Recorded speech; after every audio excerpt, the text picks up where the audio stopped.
everybody. Welcome to another episode of Elevated Podcast. I'm so excited to be here with you guys yet another week.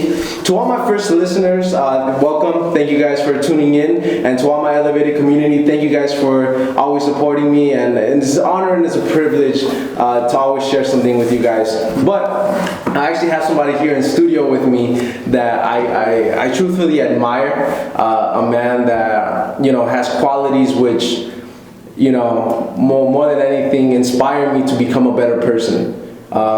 His testimony, his story is impactful to me just because I didn't go through a lot of those things, but the way that he explains it really enables me to dive in to living out your purpose, living out what you were called to do. So without further ado, Carlos. Juan. Amen.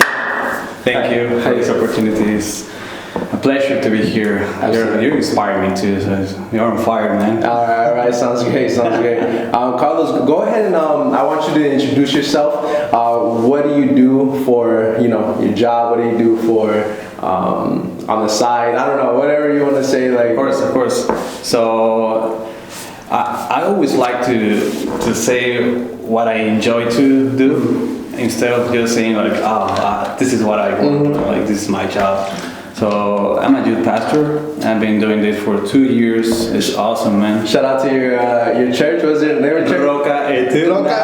What's up, everybody? Yes, sir. Jóvenes is incredible. It's incredible just to be part of that family. I've been learning a lot from my youth. It's incredible. Absolutely. And yeah, man, it's amazing. I love people. Yeah. People is just my passion, Yeah, I love it. Hey, that's my passion too, man. That's why we connected. That's why he's my boys, ladies and gentlemen. But without further ado, let me ask you a question. I always ask a random question.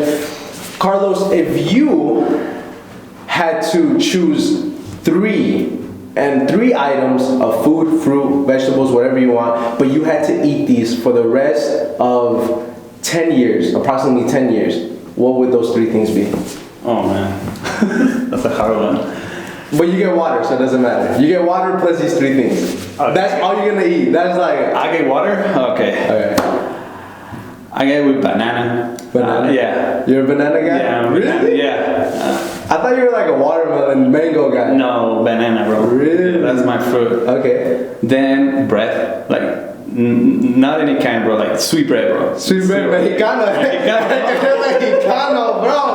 Con su cafecito, bro. Yes, sir. I was about to say coffee, but I need some nutrients, right? Bro, dude, no, Carlos, I swear, it's been like 2 weeks that I haven't drank coffee, bro. No he tomado café. You know what? I need to confess something. This morning I went to a walk in the strip, and I bought my coffee, and I was on the drive-through, and I got my coffee, and then my friend called me, "Hey, you need coffee?" And I was like, "Oh man, I have my coffee already." Okay, yes.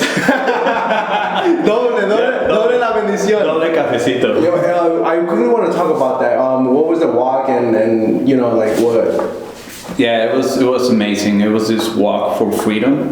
It was for abolition for sexual slavery. It was a walk all over the world, man. Yeah.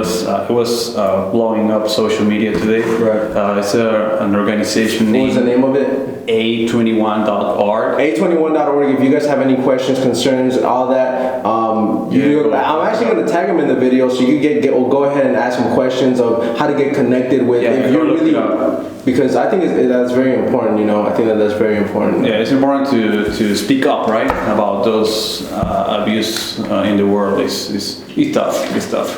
And what was the walk like? It was like a silent walk. It was not like a different, like, I remember like 2 months ago in Mexico City, there was like a feminist walk, and all the ladies were like, we have the power, we are the power. And like breaking cars, and all. This was just like silent walk, because I know that the women, not also women, there's like also men that is being abused on that, that they don't have the right of like speak up of what they suffer. And this walk was just in silent. And there was people like very positive, like like cheering us, like, hey, go ahead, good job. And there was like cars like honking, and I was like, yeah, But no decían nada. You guys didn't talk or anything. No, we were just in silent. Yo, so guys, go ahead. I'm actually gonna go ahead and tag him too. You know, we talked a little bit about that. So, I think that's very important. You know, talk to people. Talk about talk about problems that people don't have a voice in. I think that's very powerful. You know. Yeah. All right. So, without further ado, let's get this episode started. This episode's title is Refocusing Your Worth. Refocusing your worth. And obviously, as you guys know, this is Love Yourself October. Go ahead and hashtag it. Come on. And I think it's so important for us. You know, I was actually talking to God the other day, and I asked God, why, like, did I just come to my head like this idea? And I was really praying, and you know, God just spoke to me. He said, I want you to love yourself the way that I love you. Wow. And I think it spoke so much volumes because many of us don't respect ourselves the way that God respects us. Many of us don't value ourselves the way God values us. Like, we don't see our worth. We don't see how much we're really worth. Yeah. You know, and so refocusing your worth is this episode. So, but I want to go ahead and get started with a quote. It reads like this. I always had a philosophy, which I got from my father. He used to say, listen, God gave you the gift to play football. This is your gift from God. If you take care of your health, if you are in good shape all the time, with your gift from God, no one will stop you. But you must be prepared. Pele. So I had to Pele is a boss, man. I love that guy. But I do think that there's something beautiful that happens when we accept ourselves for who we are and what our purpose here on earth is. But we must first accept everything. And I mean everything. The good, the bad, the ugly. That's right. And in this episode, I want to encourage you guys to understand that self-love and self-care is not selfish, but it is essential for our overall health. What are your thoughts on this, Carlos? What do you think about that? Man, it always starts in don't just believe in what people tells you. Like, you are created like with a purpose, right? And that purpose was because it was a decision. God couldn't, like, maybe he was like, okay, I have the power to not make the humans. He decided to make us, right? Yes, sir. To create us. That's why we have to to stay like we are created in the image of God, right? I love it. Yes. And we have the identity on Him. Absolutely. Now, in this episode, we will go through 3 key points, which I hope will help you not only accept who you are, but also understand that self-care is needed. My first point is learn to say no. My second point is learn to re-energize. And my third point is fill to be filled. Now, let's go ahead and just dive in, okay? Okay. Ready? Dale. Vamos a darle con todo. Ya sabe. I was telling him I want to do a Spanish one, so one day, like soon, I will.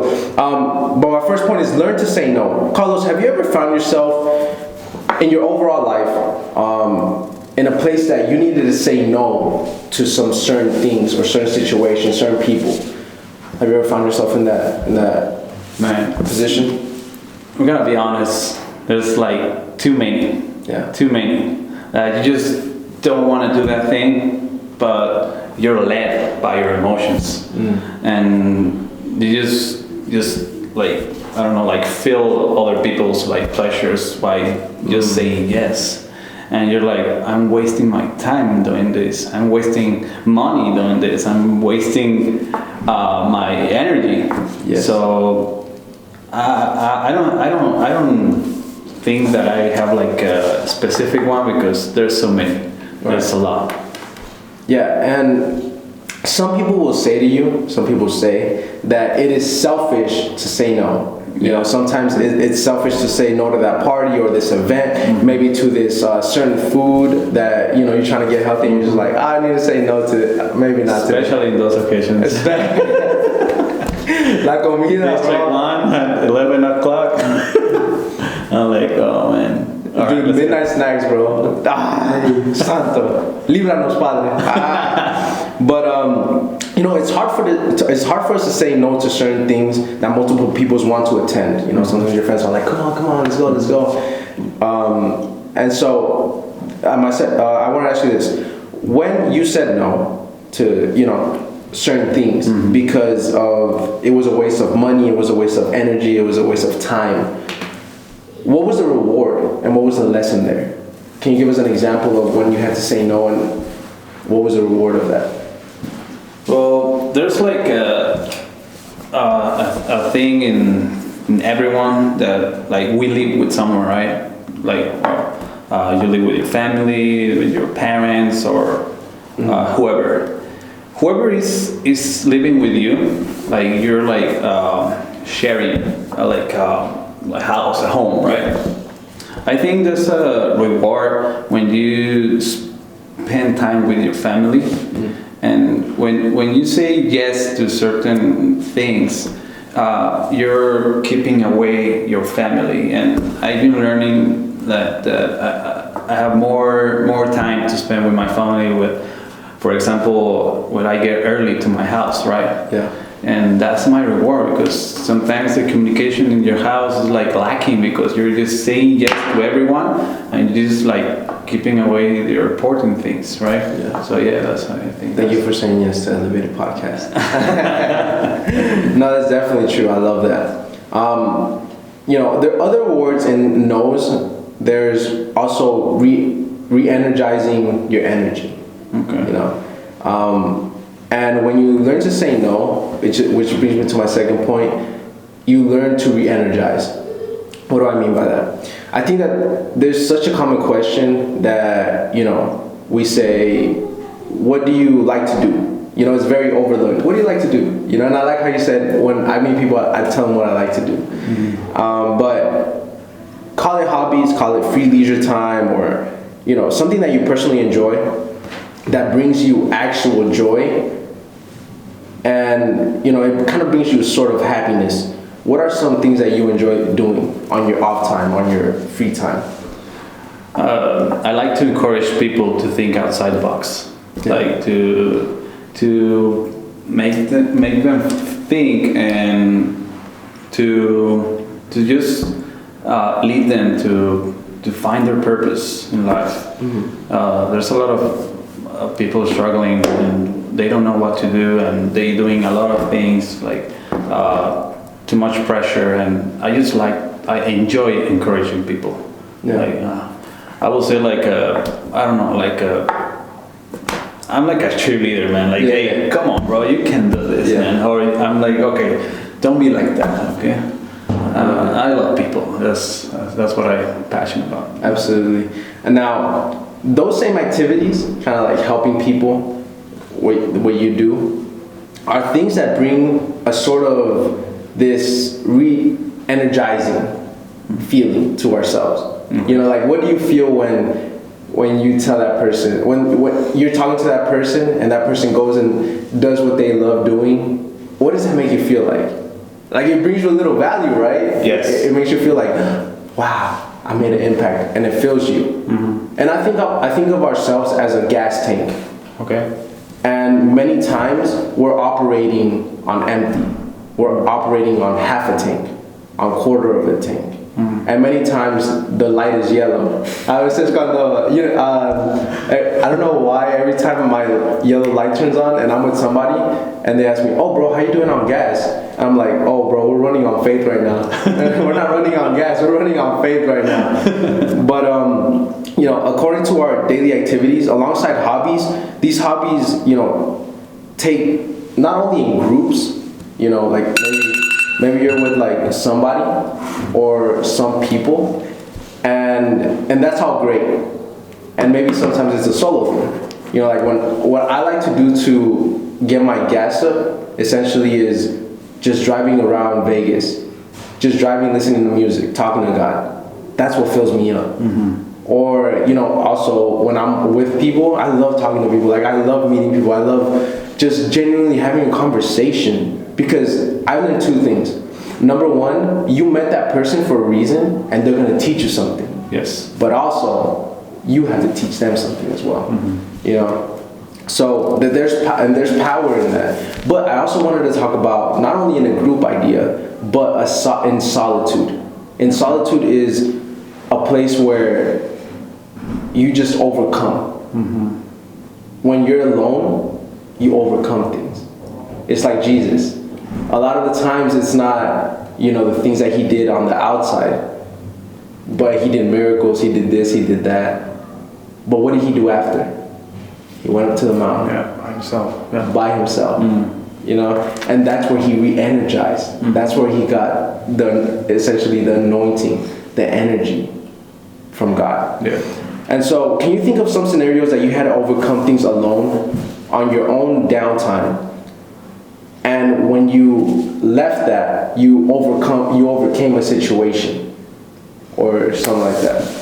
Yeah, especially with the people I hang out.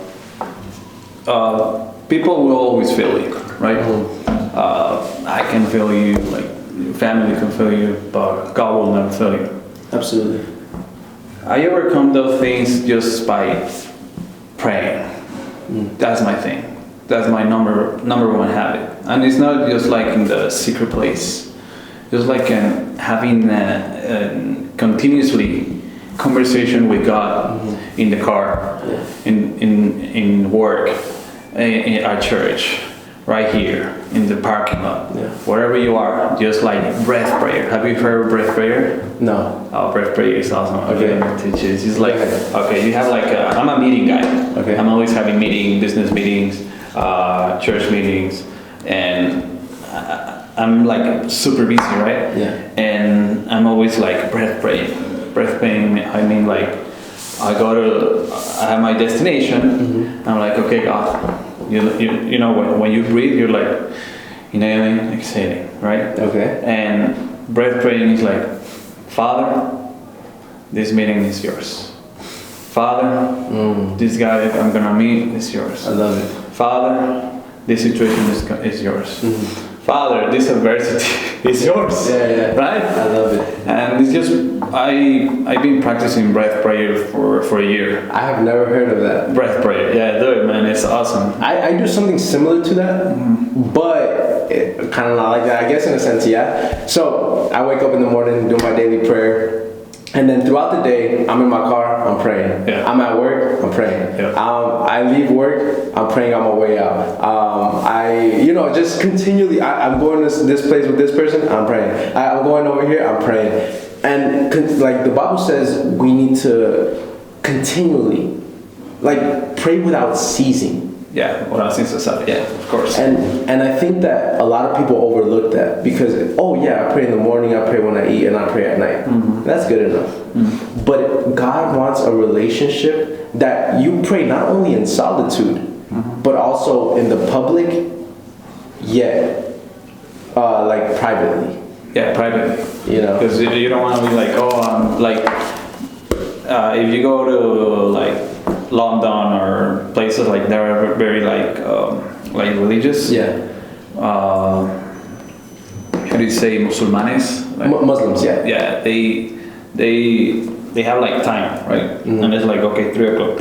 No matter if they're in the car or whatever, they stop the car, they throw the little carpet, and then boom, a darle, no? That's crazy. Now, we have a lot of distractions. Yeah. We don't, like, we have a lot of distractions through the day, right? Yeah. But the mercy of God is like covering us all day. So just having that habit that we can talk to God like every single time. That's like the best thing we can like just treasure. I love it. Yeah, absolutely. And it is. I genuinely 100% also I'm with you on that. You know, prayer is needed, bro. It's needed. But you cannot overcome on the outside world what you don't overcome on the inside. I want to repeat that one more time because that's good. You cannot overcome on the outside world what you don't overcome on the inside. You know, and what you had to do, and you had to learn to say no to certain things. You had to learn to re-energize in some areas. Now, what's left out of these two things is filled to be filled. This is my last point. I said that there is power in solitude because there is where you find who you truly are. There is where you need to ask the hard questions. There is in the solitude you fight the battles and you win the war. You know, in those times alone. Alongside your hobbies and alongside, you know, alone time, Carlos, would you say that there, you know, these things are needed to have an overall healthy lifestyle? Yeah, like it depends of what are you doing, but like I said before, just if you're doing that according to the purpose that God has in you, it's always going to be healthy, mentally, physically, and spiritually. Yeah, always. If you keep the subject now today, like refocus, like focus, because there's so many distractions. I think self-awareness, is so important, like about the distractions, right?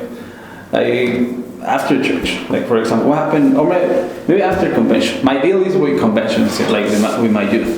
Like there's like 3-day convention, and it's like super fire. This amazing word, like the worship is so amazing. Everything. But what happened when we come back?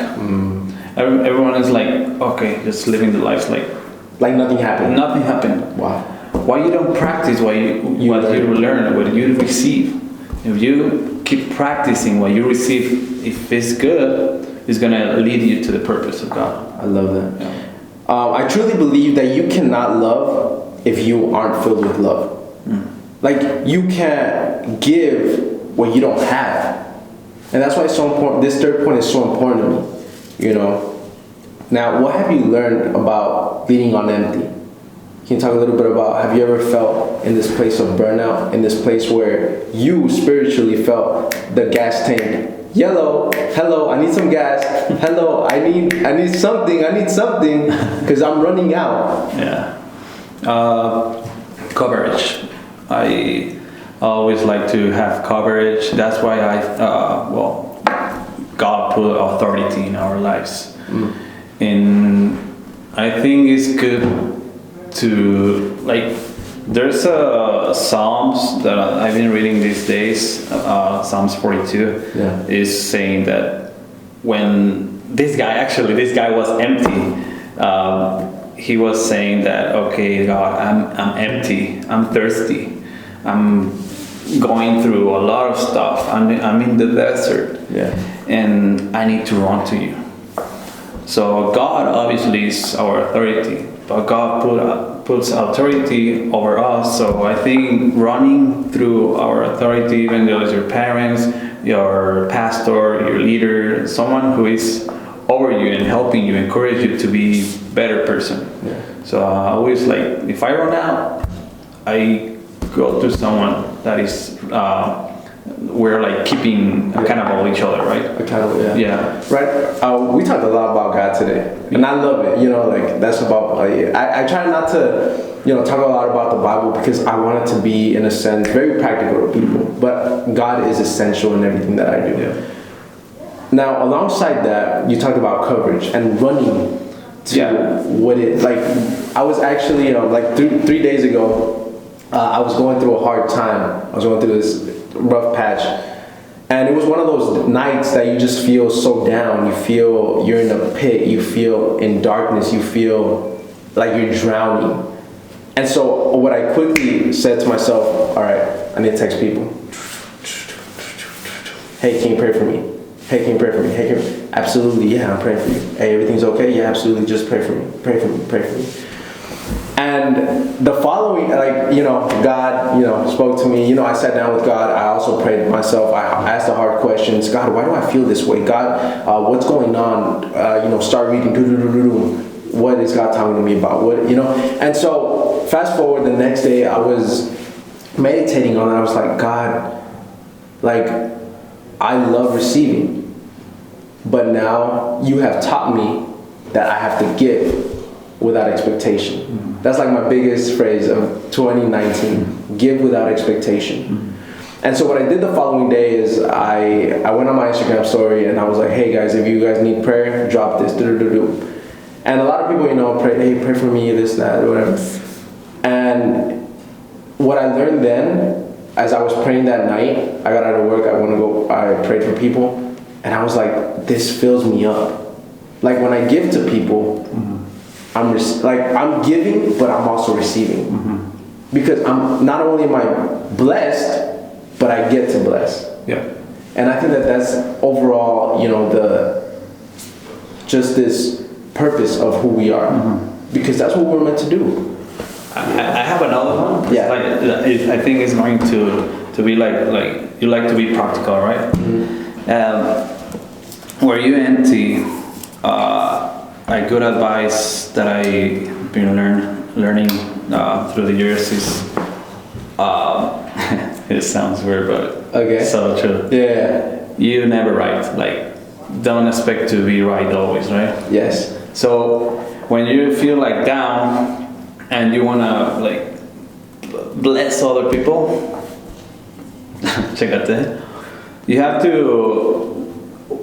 to watch your circle, right? Yeah. You have a healthy circle that you're keeping accountable each other, you're good. So if you hear the truth of what are you doing now, if you're doing like something that is not good for you in your lifestyle, maybe, I don't know, maybe you're eating wrong or hanging out with someone that is gonna be like dangerous to you. Right. So hearing las verdades, eso yeah. Dale español, bro. We're doing this in Spanish. Dale. Esas verdades van a es como un espejo, it's like a mirror. So you're gonna see yourself, vas a verte a ti mismo y al mismo tiempo vas a reconocer todo. You're gonna know what are you doing wrong, right? And then you're gonna be filled with something that is, o sea, es tu verdad. Yeah. Okay, you're not always right. Nunca vas a tener la razón siempre. So eso vas a tener como re-energía. You're gonna be re-energized to give to other people. What I mean to this, lo que me explico es decirle la verdad a alguien aunque le duela. Es como cuidarlo. Claro. You tell someone, hey, you're not like this. Why did you say that? No, that's not your identity. Okay, you're not take care of them in long term. They don't see right in short term. Like, why are you accusing me? ¿Por qué me dices esto? Sí. No? Or you're blessing other people. Claro que sí. Because you're taking care of their souls. In the moment, it will hurt. Like La verdad duele. La verdad duele. Pero, bro, lo hago por tu bien. Lo hago para salvar tu alma. Claro que sí. Y pienso que eso no solo nos da accountability, but it also brings a sense of love, because that's what you're doing. You're loving them. And even if, like you're saying, you're not always right, what I always like, when I'm facing something or I'm going through something, I tell people that, in my inner circle, hey, I'm going through this. Okay. Hey Juan, you should do this. Hey Juan, you should do this. Hey Juan, you should do this. Hey Juan, you should do this. Hey Juan, you should do this. Why do I do that? Because now I get more perspective. And when we're going through something, it's like we're like somos caballos de carrera. Solo estamos mirando para el frente. Pero muchas veces en ese problema solo estamos mirando por ahí, pero acá está la solución. Y yo no puedo mirar para allá. Por eso le digo a la gente, hey, what's your advice? Oh, you should do this.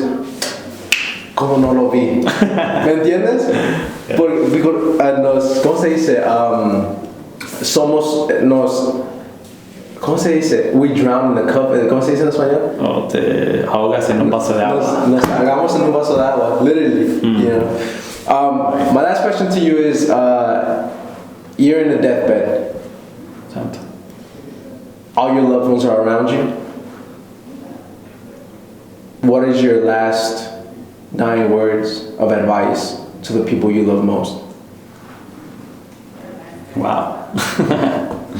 The first time they asked me that question. Don't